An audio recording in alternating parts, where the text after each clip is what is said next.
In 1993, $1 million could buy you serious freedom.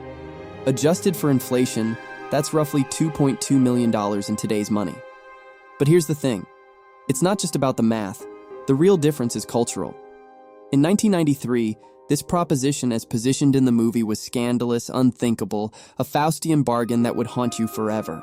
Today, we live in a world where people share their intimate lives for subscribers, where OnlyFans creators monetize their bodies and relationships, and where couples film themselves for strangers online.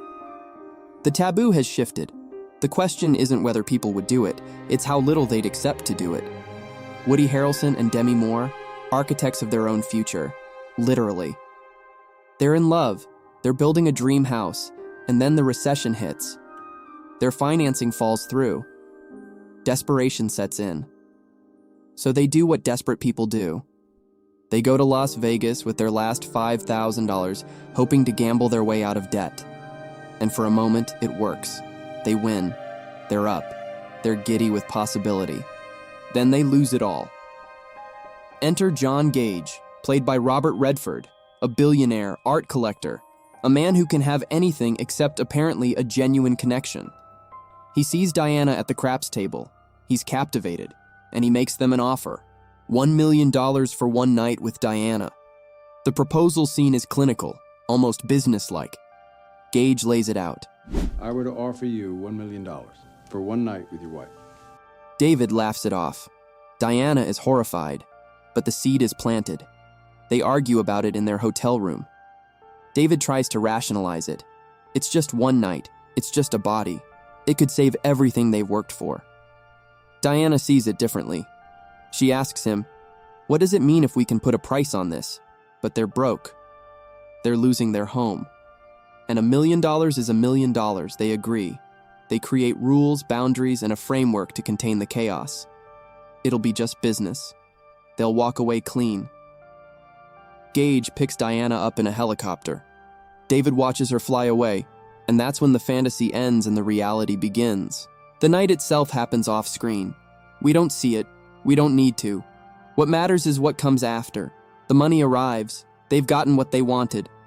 But David can't stop picturing it. He becomes obsessed, jealous, and poisoned by his imagination. Diana tries to move forward, but she's changed too. There's something she experienced that night she can't share with him, something that makes her question everything. Gage, meanwhile, isn't done. He wants more. He pursues Diana, offers her a different life, one without the struggle and compromise. David spirals. The relationship fractures. They separate. There's a devastating moment when David tells Diana that he's sorry, that he realizes he sold her, that he treated her like property, that he destroyed them both for money. It's raw and honest and too late. In the end, Diana chooses herself. Not Gage's wealth, not David's guilt-ridden apologies. She walks away from both of them to figure out who she is outside of their desires and projections.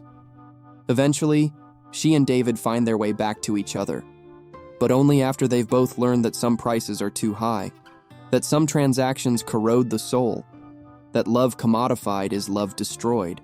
But here's the uncomfortable truth the movie doesn't fully address.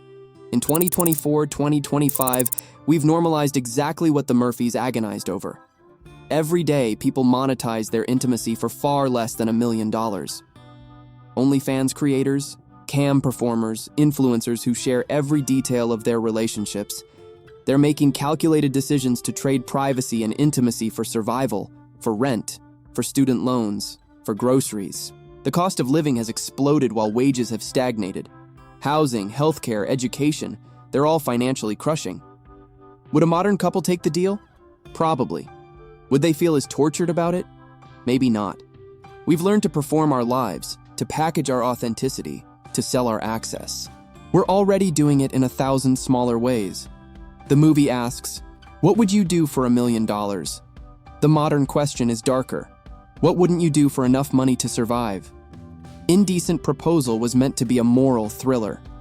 Instead, it's become a period piece, a relic from a time when we still pretended that some things were sacred, that some lines couldn't be crossed, that dignity had no price tag. We know better now. Or worse, depending on how you look at it. In truth, everyone is selling something. Some people, however, sell more than others. Some sell their soul,